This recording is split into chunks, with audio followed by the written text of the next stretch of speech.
Assalamualaikum warahmatullahi wabarakatuh. Perkenalkan, saya Muhammad Amben Wibowo dengan NIM 6702213040 dari Prodi D3 Teknologi Komputer Fakultas Ilmu Terapan. Di sini saya akan memaparkan materi dari SDG yang saya pilih nomor 4, yaitu tentang Equality Education. Dengan judul, Tantangan dalam Proses Belajar Mahasiswa di Indonesia. Permasalahan utama yang paling sering kita temui adalah mahasiswa di Indonesia ini bukan mahasiswa saja, notabene, yaitu hampir seluruh pelajar di Indonesia, yaitu mereka mengandalkan yaitu orientasi pada hafalan. Gitu. Jadi mereka menghafal suatu materi tanpa memahami materi tersebut.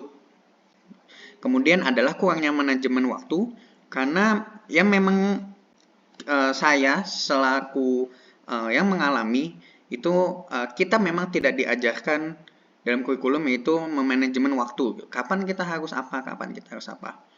Kemudian yang ketiga adalah ketakutan bertanya pada guru. Nah, ketakutan bertanya pada guru ini sering disebabkan karena mahasiswa tersebut atau siswa tersebut takut akan dikucilkan oleh teman-temannya karena banyak bertanya sehingga dinilai mungkin cari perhatian kepada guru, sehingga banyak siswa atau pelajar di Indonesia itu takut saat bertanya kepada guru. Kemudian permasalahan di sekitar prodi saya itu adalah praktikum tanpa pemahaman. Saya selaku asisten praktikum selalu mengawasi adik-adik saya saat praktikum, dan memang tidak semua, tapi kebanyakan mereka praktikum tanpa paham apa yang sedang mereka lakukan. Mereka hanya sekedar mengikuti modul step by stepnya, kemudian selesai tanpa paham apa sih yang mereka sedang kerjakan, seperti itu. Kemudian takut bertanya pada dosen. Seperti yang sudah saya singgung di awal, takut bertanya pada dosen itu juga terjadi di kehidupan sekitar saya. Karena bisa karena takut karena dosennya galak, atau takut karena dinilai cari perhatian oleh teman-teman sekitar. Jadi banyak teman-teman saya yang takut bertanya pada dosen. Seperti itu. Bisa jadi juga karena kurangnya komunikasi yang dimiliki oleh pelajar atau siswa tersebut. Dan yang paling sering saya jumpai juga, termasuk saya sendiri pelakunya, adalah sistem kebut semalam dalam persiapan asesmen. Nah, sistem kebut semalam dalam asesmen ini sangat tidak efisien dalam belajar, karena kita besok asesmen, kita ada ulangan, tapi baru malam itu kita belajar sampai malam, bahkan tidak tidur karena persiapan dalam asesmen.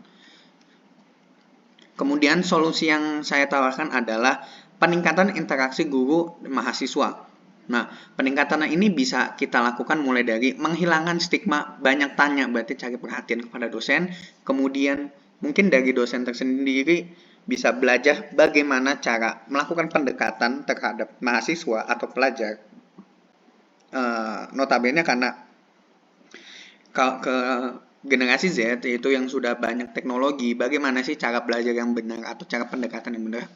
Kemudian ada pelatihan manajemen waktu. Pelatihan manajemen waktu ini bisa dilakukan mungkin dengan adanya workshop atau adanya seminar tentang bagaimana sih pentingnya memanajemen waktu. Kemudian ada fasilitasi lingkungan terbuka.